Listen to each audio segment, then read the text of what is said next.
So today I want to go over an EQ tip that is basically going to change your life, and once you understand and comprehend this and start using it in your music, you're going to have so much power to do things that you weren't able to do before. It's going to change your life. So basically, hopping into the track, what we're going to do is we're going to take this guitar signal and we're basically going to take this mono signal and just spread it out into the stereo field. So the track I'm working on here is a recording I've done a few weeks ago, and I already mixed and mastered it, and I came across this while I was mixing and mastering this track, because what happened was this guitar was way too dominant and it was competing with the lead vocal, and I needed to just spread it out into the stereo field. And then I'm just going to show you guys. I'm going to play the track to you so you can kind of hear what I'm talking about, but that guitar signal is way too loud, so just check it out. Won't you be my second full black soul, baby, just for one day. Cool. Hopping straight into it, I'm just going to grab that guitar signal, I'm going to solo it so we know which track we're working with.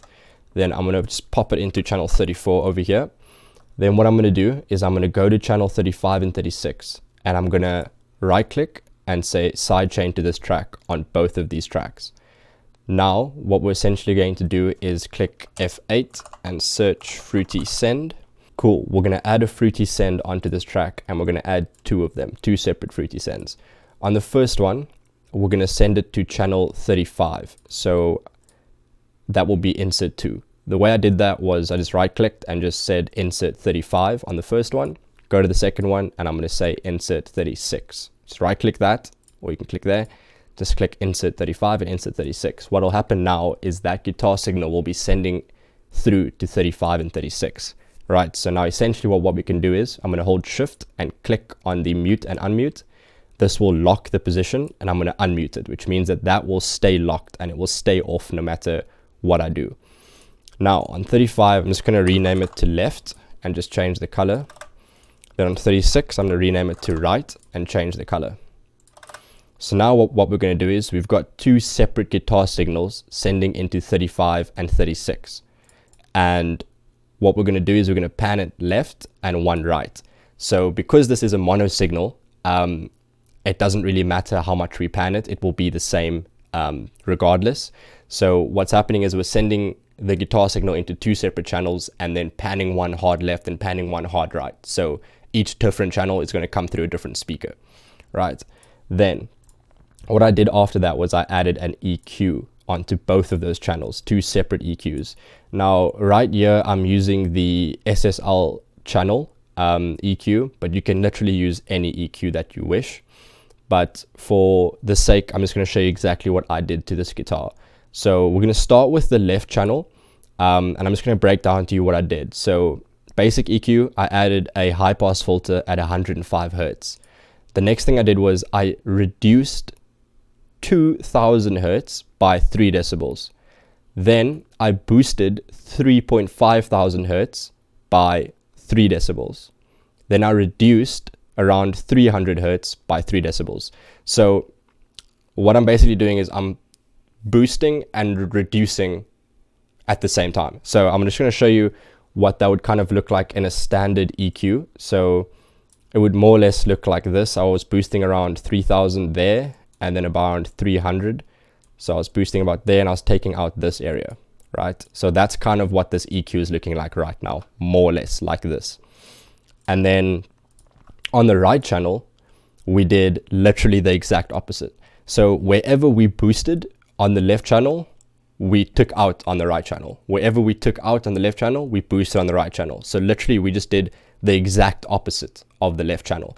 So in comparison to a normal EQ, if this was my left channel, my right channel would look something like this.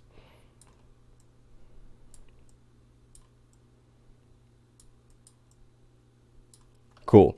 So this is my left channel on the left. This is my right channel on the right. So what we're doing is we're taking the EQ and we're completely reversing it for the right channel. What this is going to do is it's going to trick your ear into thinking that the signal is spread out in a wider stereo field, where in a matter of fact, it's actually just a mono signal EQ'd differently in two different speakers.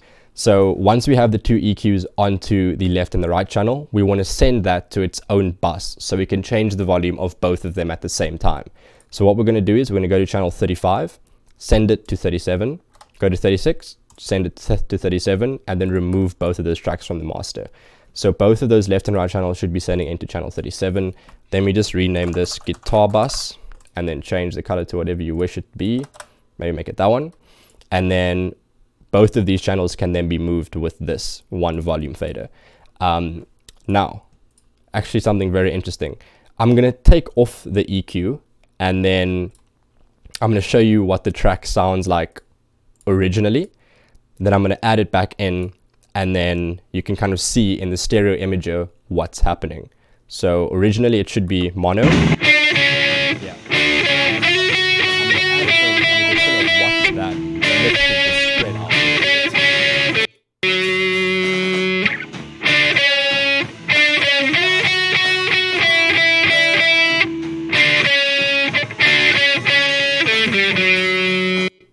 So I'm just going to play it in context with the track so you can kind of hear how it sounds in the track. Won't you be my second foot like your soul, baby? Just for one day. Think I figured out God's signals, loneliness, misery, and pain. Cool. So once you know this and once you can use this, you can kind of understand that your mono tracks don't actually have to be mono. And you can use this on anything. I just wouldn't use this on a bass or anything in the low end frequencies. But if you had like a lead sound and it was mono and you really wanted to spread it out into the stereo field, this is how you could do it without adding a stereo spreader or a stereo imager or something that's going to spread it out through another source or like another plugin. You can do this to yourself and you can do this really quickly. And the thing I like about this is that you can fine tune what frequencies you want to push out in each speaker. So yeah, just be careful with this. It can become very destructive, but yeah, I just hit you up with one of the best EQ tips of all time. So good luck with that.